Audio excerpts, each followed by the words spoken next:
10เหลี่ยม20เหลี่ยมบ่เต้าเหลี่ยมใบแขม10แหลม20แหลมบ่เต้าแหลมใบเข้า10เหล้า20เหล้าบ่เต้าเหล้าเดียนเกียง10เสียง20เสียงบ่เต้าเสียงแมงวาง10จาง20จางบ่เต้าจางเอราวัณ10วัน20วันบ่เต้าวันนี้ฉะนั้นก็วันนี้เราก็มาม่วนงานสันเล่าด้วยกันกับภาษาเมืองเป็นห้องว่าอันเป็นประเพณีวัฒนธรรมศิลปะวัฒนธรรมของปืนบ้านล้านนาของเฮาที่จะได้มาเรียนรู้ขนบธรรมเนียมประเพณีที่ดีงามของคนเมืองคนเหนือของเฮาบ่ว่าจะเป็นตึงวัฒนธรรมพิธีกรรมความเชื่อภาษาการแต่งตัวการแต่งกายการเล่นปืนบ้านล้านนาแม้แต่กับข้าวปลาอาหารแกงโฮกนี่นะ ซึ่งก็นับว่าเป็นกิจกรรมที่มีการปฏิบัติสืบเนื่องกันมาอย่างยาวนานฉะนั้นเนี่ยบรรดาพ่อแม่พี่น้องบรรดาท่านผู้ฟังทั้งหลายในเจ้าวันนี้ก็กับผมอาตมาภาพพระครูโสพลปริยัติผู้ช่วยเจ้าอาวาสวัดพระสิงห์วรมหาวิหาร ตำบลพระสิงห์อำเภอเมืองจังหวัดเชียงใหม่ก็ได้นำรายการธรรมะรับอรุณในเจ้าวันอาทิตย์ที่15เดือนมีนาคมพุทธศักราช2569ซึ่งเจ้าวันนี้ก็ออกอากาศที่อาคารพระธรรมสิทธาจารย์วัดพระสิงห์วรมหาวิหารอำเภอเมืองเชียงใหม่จังหวัดเชียงใหม่ของเฮาซึ่งเพิ่งเดินทางกลับจากจังหวัดแพร่ไปปฏิบัติภารกิจภารกิจเกี่ยวกับเรื่องงานข่าวดำที่ฝนหลวงสุทินอินสมเพื่อนปออาจารย์โฆษกผู้ใหญ่บ้านสปะวัยวัจกรคณะกรรมการวัดได้เสียชีวิตลงด้วยอายุ59 ปี9 เดือน 9 วันแล้วก็ตายวันที่9แต่คืนก็เลยนำเรื่องมาอู้กับท่านอาจารย์ดร.ดิเลกแล้วก็ท่านอาจารย์มหาวรเชษฐ์ แล้วก็อู้กับพ่อแม่พี่น้องบรรดาท่านผู้ฟังทั้งหลายฟังซึ่งโดยเฉพาะในวันนี้ก็เป็นวันอย่างนี้วันนี้เป็นวันอาทิตย์วันอาทิตย์แรม12ค่ำเดือน6เหนือเดือน6เหนือเดือน4ใต้ฉะนั้นเพิ่นบอกว่าวันเสียประจำเดือนของคนล้านนาของเฮานี่เพิ่นบอกว่าเกียง59เสียติดกับจันทร์ยี่60เสียอังคารวันเดียว จากนั้นก็ยี่60เสียอังคารวันเดียวเดือนเกียงเดือนยี่เดือน2นี่แล้วเนาะเดือน6เดือน10เสียอังคารวันเดียว3 7 11เสียเสาร์กับพัด4 8 12เสียศุกร์กับพุธ พ่อแม่พี่น้องบรรดาท่านดูฟังว่าตัวนี้หลายท่านหลายคนก็คงพอจะเข้าใจอยู่ถ้าเป็นคนละอ่อนเกิดเมื่อนี่นะ แต่ถ้าคนมาใหม่นี่ก็น่าจะฮู้ฟ่องบ่ฮู้ฟ่องอีเนาะจะว่าบ่ฮู้เลยก็บ่ได้นะเพราะบทในสมัยมาใหม่นี่เป็นตันยุคทันสมัยโลกบ่เหมือนสมัยก่อนถ้าการถามวันดีวันเสียประจำเดือนนี่เฮาจะต้องไปถามหาพ่อน้อยพ่อนานพ่ออาจารย์เพิ่นว่าวันนี้เดือนเสียหยังแต่ในปัจจุบันนี้ก็มีวิวัฒนาการไปได้มีการนั้นแพร่กระจายเปิดกว้างนักยิ่งขึ้นฉะนั้นก็โดยเฉพาะปฏิทินฉบับหลวงพ่อพระครูอดุลศิลกิจก็ปราชญ์ล้านนาของเฮานี่เปิ้นก็ได้ทำปฏิทินปืนเมืองปฏิทินปืนเมืองเข้ามา นะซึ่งก็ได้แจกได้แจกฉบับเป็นห้องว่าปฏิทินวัดล้านนาฉบับวัดธาตุคำนี่นะวัดธาตุคำซึ่งเปิ้นก็จะบอกวันดีวันเสียนะอย่างที่กี้บอกว่าอันวันถ้าวันเสียประจำวันเกียง59เด้อบรรดาท่านผู้ฟังทั้งหลายลองท่องไว้เด้อเกียง59เสียติดกับจันทร์นี่60อังคารวันเดียวนะ3 7 11เสียเสาร์กับพัดนะ4 8 12เสียศุกร์กับพุธนะฉะนั้นก็ตอนนี้ของเฮาก็เป็นเดือน6เดือน6นี้ก็เสียวันอังคารวันเดียวฉะนั้นก็ถ้าเป็นเดือนไทยนะเพิ่นก็จะว่าตุลากุมภามีนาเนี่ยเกี่ยง59นี่นะก็ตรงกับเดือนตุลากุมภามีนาก็เสียติดกับจันทร์เสียติดกับจันทร์แล้วก็ยี่60ยี่60นี่ก็จะเป็นเดือนพฤศจิกายนมีนาคมนะเดือน6นี่นะเดือน10ก็เป็นกรกฎาคมก็เสียอังคารวันเดียวแล้วก็3 7 113เดือน3นี่เปิ้นเนาะเดือนธันวาเดือน7ก็เมษา7เมษาปีใหม่เฮานั่นนะปีใหม่เมืองเฮานั่นนะแล้วก็11ก็เดือนสิงหาเดือนสิงหานี่ก็ธันวาเมษาสิงหาก็เสียเสาร์กับพัดแล้วก็4 8 12เสียศุกร์กับพัดเสียศุกร์กับพุธเสียศุกร์กับพุธสุมาตร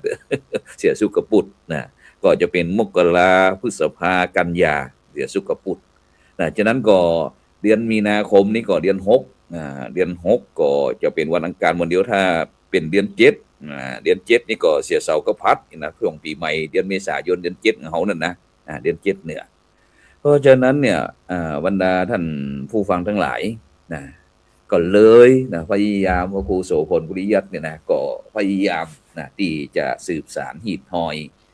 ประเพณีพื้นบ้านล้านนาขนบธรรมเนียมประเพณีที่ดีงามของภาคเหนือของเฮานะถึงทั้งวัฒนธรรมพิธีกรรมอย่างต่างๆเหล่านี้นะซึ่งอย่างวันก่อนนั้นก็สภาวัฒนธรรมก็ได้ส่งจดหมายมาบอกขอให้ไปช่วยเป็นคณะกรรมการสวดสารพันยะห้องนี่นะพอดีมันมีงานศพงานซากของผู้ใหญ่สุทินอินสมเนี่ยซึ่งบ่ตึงเป็นเปื้อนหักเป็นตึงเปื้อนเลิบเป็นตึงทุกสิ่งทุกอย่างบรรดาท่านผู้ฟังทั้งหลายนะเป็นผู้ที่ร่วมก่อสร้างห้างแปลงวัดอินทปัญญารามตัวนะเลยเฮาก็เลยทิ้งบ่ได้วางบ่ได้เลยนะเพราะว่าเฮาใหญ่มาด้วยกันเกิดมาด้วยกันเรียนด้วยกันบวชด้วยกันนะ ก็เลยจำเป็นนะที่จะต้องนะครั้งหนึ่งในชีวิตนะครั้งหนึ่งในชีวิตก็ได้ร่วมกับเจ้าบ้านพร้อมถึงคณะกรรมการหมู่บ้านก็ได้ประกอบพิธีพร้อมถึงอำเภอตัวเพราะเพิ่นเป็นผู้ใหญ่เป็นผู้ใหญ่ภารกิจสุดท้ายเพิ่นก็คือประชุมประจำเดือนนะเมื่อวันที่9มีนาคมนะประจำเดือนที่อำเภอรองนะก็ได้รับมอบหมายจากท่านนายอำเภอคือเป็นอันปออาจารย์นำไหว้พระสมาทานศีลนะผู้ใหญ่บ้านกำนันถึงอำเภอรองแล้วนะเสร็จแล้วก็ผู้ใหญ่ก็วูบหน้ามืดวูบลงก็สิ้นลมหายใจนี่ก็ได้ทำภารกิจของตนเองพุทธศาสนิกชนต้นแบบเป็นเรียบร้อยนะเพราะผู้ใหญ่นี่ก็เพิ่นได้นำหมู่บ้านของเขาเนี่ยเข้าร่วมโครงการหมู่บ้านรักษาศีล5นะฉะนั้นก็คุณงามความดีต่างๆเนี่ยเฮาได้หันแล้วก็คนทำความดีเป็นอย่างนี้หรือนะเพราะว่าตลอดงานศพของเพิ่นตลอดทั้ง 4-5 วันเนี่ยบรรดาท่านผู้ฟังทั้งหลายนะมีหน่วยงานตั้งภาครัฐภาคเอกชนภาคีเครือข่ายต่างๆปากันมาตึงฟังกันเทศฟังตึงธรรมแม้แต่ในวันนี้เฮาบ่สามารถที่จะเอาสรีระร่างของผู้ใหญ่เนี่ยตั้งบำเพ็ญบุญบำเพ็ญกุศลที่บ้านได้นะปั้นนะต้องเงินเอาไปไว้ที่ศาลาประจำหมู่บ้านนะเพราะมีโดมมีพื้นที่นะสมัยนั้นพระครูโสพลก็ได้สร้างสนามกีฬา เพื่อที่จะคือละเด็กละอ่อนนั่นน่ะได้เล่นวอลเลย์บอลพ่องเล่นตะกร้อพ่องนะเพราะสมัยที่เฮาเป็นละอ่อนนั้นเฮาบ่มีสนามเพราะมันเป็นบ้านป่าบ้านนอกนะก็เลยสร้างสนามกีฬาสุดท้ายมาปอุ้ยถึงเป็นผู้ใหญ่ก็เลยขออนุญาตสร้างศาลาประจำหมู่บ้านนั่นนะไว้เพื่อที่จะมีกิจกรรมอย่างก็เป็นศาลาในประสงค์จ จนมาถึงยุคผู้ใหญ่สุทินนิสมเนี่ยเปิดก็ทำเป็นโดมใหญ่กว้างพวกนั้นคุมสนามกีฬาได้ก็เลยมาใจตรงนั้นก็สบายน้อยหนึ่งคือเวลามีกิจกรรมอย่างในหมู่บ้านก็จะบ่ต้องกังวลเรื่องกับฟ้ากับฝนกับฟ้ากับฝนก็เลยทำให้ได้นำสรีระร่างของผู้ใหญ่สุทินอินทร์สมมาตั้งบำเพ็ญบุญบำเพ็ญกุศลนะมีตึ้งแม่คืนมีตึ้งแม่วันบรรดาท่านผู้ฟังทั้งหลายหันแล้วเขายังดีใจแทนเปื้อนแทนผู้ใหญ่เพราะว่ามีพี่น้องภาคีเครือข่ายบ้านเหนือบ้านใต้จังหวัดใกล้เคียงต่างๆป้ากันมาตลอดตึงวันตึงคืนนะเขาก็ได้พยายามที่ว่าสื่อให้พี่น้องประชาชนว่านี่เด้อเนี่ยก็คือการทำคุณงามความดีต่างๆเนี่ยมันหอมคนมีศีลมีธรรมนี่มันหอมเพราะอย่างเพราะว่าผู้ใหญ่เนี่ยเป็นอายุ59ถ้าเป็นสมัยก่อนเนี่ยเป็นห้องว่า60ละจะเกษียณในเดือนกรกฎาคมนี่แหละแต่บ่ได้เกษียณต้องเป็นผู้ใหญ่ตลอดไปนั่นแหละบ่ได้เป็นกำนันละเป็นแต่ผู้ใหญ่เพราะว่าเสียชีวิตในตำแหน่งหน้าที่ผู้ใหญ่บ้านนะหรือว่าป้อหลวงก็เป็นป้อหลวงนะฉะนั้นก็59 ปี9 เดือน9 วันนะแล้วก็เสียชีวิตหรือว่าตายเนี่ยวันที่9เช่นเดียวกันนะฉะนั้นก็เลยพยายามที่จะให้พ่อแม่พี่น้องได้มาพินิจพิจารณาว่าทุกสิ่งทุกอย่างนะมันบ่ใจเรื่องบังเอิญนะฉะนั้นนี่คือเป็นประเพณีขนบธรรมเนียมประเพณีความเชื่อของพื้นบ้านล้านนาของเราโดยเฉพาะนะคนภาคเหนือหรือว่าล้านนาเนี่ยดินแดนแห่งความหลากหลายประเพณีวัฒนธรรมที่มีความน่าสนใจบ่น้อยไปกว่าภาคอื่นๆของไทยเพราะเป็นเมืองที่เต็มไปด้วยเสน่ห์มนต์ขลังจวนฮือหน้าขึ้นไปสัมผัสนะภาคอื่นๆเพิ่นว่าอยากจะฮือมาสัมผัสมาแอวตรงเหนือนะมันงดงามยิ่งนักนะแล้วก็นักท่องเที่ยวต่างๆเปิ้นก็จะพากันนะมาแอวซึ่งถ้าโดยเฉพาะนักท่องเที่ยวที่ไปเยี่ยมชมต่างๆก็ประทับใจกับสถานที่ท่องเที่ยวในเมืองเหนือของเฮาดังนั้นไผที่ยังบ่มีโอกาสได้ขึ้นมาแอวนะโดยเฉพาะเมืองเชียงใหม่ของเฮานี่นะนครพิงค์นครพิงค์เนี่ยถือว่ามนต์เมืองเหนืออีกเนี่ยนะ จนแต่งเป็นเพลงมนต์เมืองเหนือและบรรดาท่านผู้ฟังทั้งหลายเพราะฉะนั้นเนี่ยสำหรับภาคเหนือของเฮานี้ก็มีลักษณะภูมิประเทศเป็นภูเขานะที่สลับซับซ้อนเหมือนกับพุ่นไปถึงที่เมืองจีน12ปันนาเมืองไตลื้อเป็นพี่น้องไตลื้อไตขืนนี่นะ เป็นภาษาที่ว่าครูสมพลก็พยายามที่จะจ่าหลายๆสักหน่อยเนี่ยเป็นพี่น้องย่องนี่นะขืนกับย่องนี่หลวงพ่อพระเทพรัตนานายกไปที่ไหนก็นั้นเฮาก็เป็นคนขืนไปเมืองยองก็บอกเขาเป็นคนยองบอกว่าขืนกับยองก็คือเดียวกัน ก็ต้องกราบขอบพระคุณหลวงพ่อนะพระมหาเถระที่ได้ส่งเสริมศิลปะวัฒนธรรมพื้นบ้านล้านนาของเขาเพราะว่าถ้ากำเมืองคนเมืองบ่ไผจะนะถ้าหมู่เขาบ่รักษาหีดหอยนะไผจะมารักษาหีดหอยฉะนั้นเนี่ยภาคเหนือของเขานี่มันมี16จังหวัดนะก็จะแบ่งเป็น2ภาคเหนือตอนบนกับภาคเหนือตอนล่างนะภาคเหนือตอนบนก็คือเชียงรายเชียงใหม่เมืองน่านพะเยาเมืองแพร่เมืองแม่ฮ่องสอนเมืองลำปางเมืองลำพูน8จังหวัดภาคเหนือแต่ในปัจจุบันนี้การปกครองมันฮ้องว่าจังหวัดแต่ก่อนที่เพิ่นฮ้องเป็นเมืองเด้อเมืองแพร่เมืองน่านเมืองลำพูนเมืองลำปางเมืองพะเยาอีกนะส่วนภาคเหนือตอนล่างนะตอนลุ่มเนาะก็จะมีจังหวัดตากจังหวัดพิษณุโลกจังหวัดสุโขทัยเพชรบูรณ์พิจิตรกำแพงเพชรนครสวรรค์นะแล้วก็อุตรดิตถ์อุตรดิตถ์นี้ยังเกิ่งเมืองด้วยบรรดาท่านผู้ฟังทั้งหลายนะอุตรดิตถ์นี่เกิ่งเมืองนะก็ขอถวายความนับถือครับท่านอาจารย์อาจารย์พัฒษาชัยพัฒโทนะนี่ก็จากคุณโยมบอกว่าไหว้สาครับอาจารย์พระครูครับนมัสการนะครับนั่นแล้วก็ขอเจริญพรคุณวรัศนันท์ นี่เป็น FC ประจำที่ฟังมาจากทางกรุงเทพนะแล้วก็หลายท่านนะที่ติดตาม ตั้งอ่าตั้งสถานีวิทยุห้องนะบางท่านก็ติดตามทาง Facebook ทาง YouTube นะแล้วก็คลื่นสีขาวเจ้าประชา FM 104.50เมกะเฮิรตซ์ของเขาทุกผู้ทุกคนเด้อนะแต่ตอนเจ้าวันนี้ก็ที่เมืองเชียงใหม่ของเขานี่ก็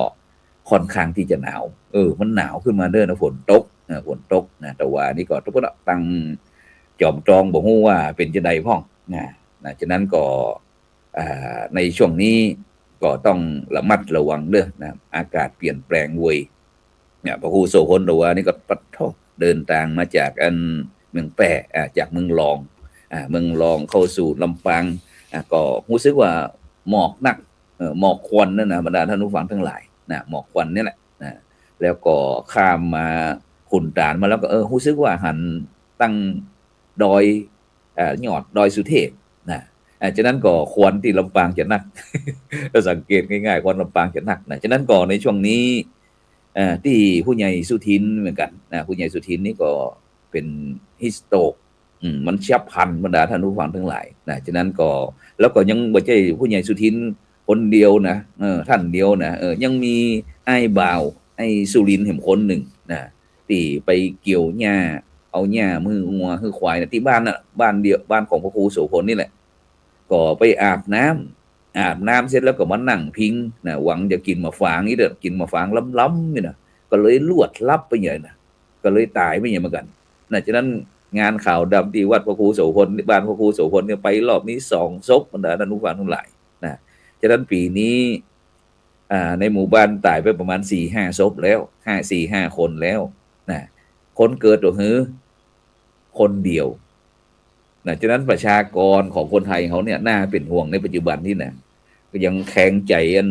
กระทรวงสาธารณสุขสมัยก่อนมาว่ามีลูกมากยากจนนี่นะโอ้ยนะมานึกถึงตอนนี้วันหน้าจะมาเลยดูนะวันเดียวเนี่ยปัจจุบันนี้ฉะนั้นแม้แต่คนไทยเขาคนเมืองเขาเนี่ยจำเป็นนะที่จะต้องใช้งานแรงงานพี่น้องประเทศใกล้เคียงเขาเนี่ยนะฉะนั้นเนี่ยบรรดาท่านผู้ฟังทั้งหลายสิ่งเหล่านี้ฉะนั้นมันทำให้ได้รับผลกระทบฉะนั้นเขาก็จำเป็นแม้กระทั่งพระสงฆ์องค์เน้นอย่างต่างๆของเขาเนี่ยก็ลดน้อยลงเพราะฉะนั้นเนี่ยบรรดาท่านผู้ฟังทั้งหลายในช่วงเดือนมีนาเมษานี่มีความสำคัญเช่นเดียวกันนะที่ตั้งคณะสงฆ์ไทยเขาทุกจังหวัดเนี่ยทุกในประเทศไทยเขาก็จะมีโครงการบรรพชาบทสมบทภาคฤดูร้อนวันก่อนนี้ยังแคนดีใจน้อยเหลนน้อย4 คนบอกว่าตะลุง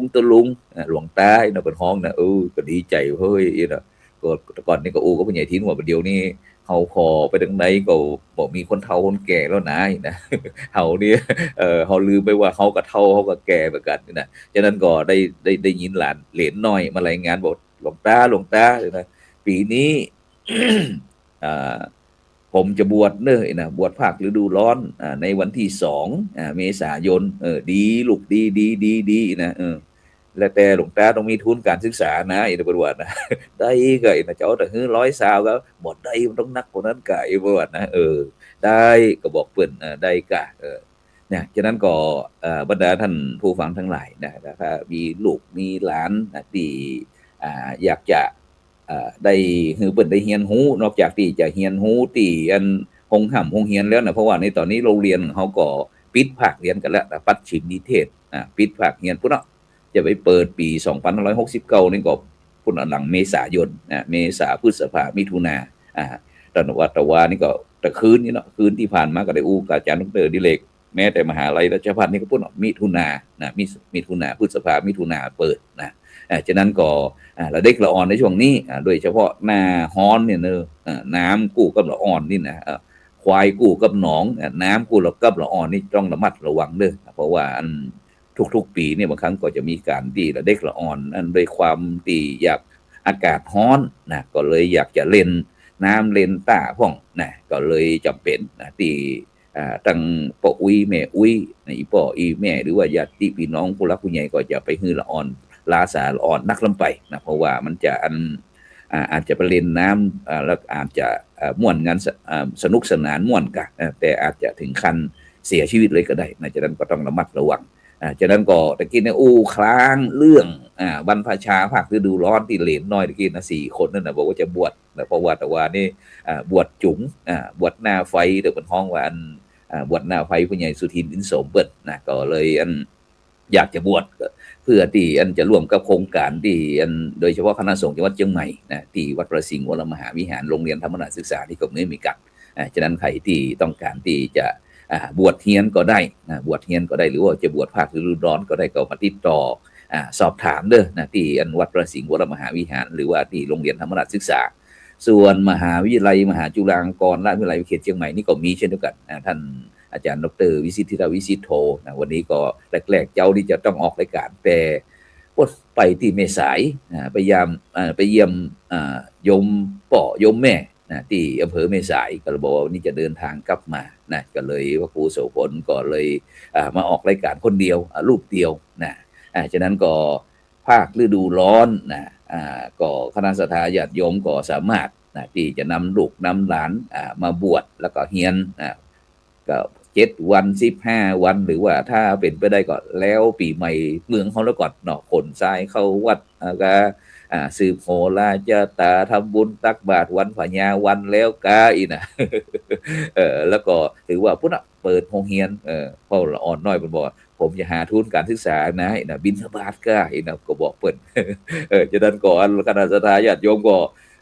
วินถ้าพาน้อยวินบาลก็ใส่อันทุนการศึกษาด้วยกันได้ทุนการศึกษาด้วยกันได้นะฉะนั้นมหาวิทยาลัยมหาจุฬาลงกรณราชวิทยาลัยเขตเชียงใหม่นี้ก็ยังรับสมัคร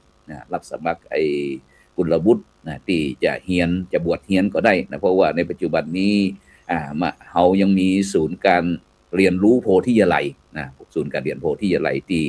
สามารถจัดการศึกษาคือละอ่อนระดับป .1 ป .2 ป .3 ป .4 ป .5 ป .6 นะจบแล้วก็ต่อโรงเรียนภาคปริยัติธรรมม .1 ม .2 ม .3 ม .4 ม .5 ม .6 แม้กระทั่งเข้ามหาวิทยาลัยตั้งแต่ระดับอุดมศึกษาปริญญาตรีปริญญาโทปริญญาเอกได้ฉะนั้นการศึกษาในปัจจุบันเนี่ยบรรดาท่านผู้ฟังทั้งหลายเปิด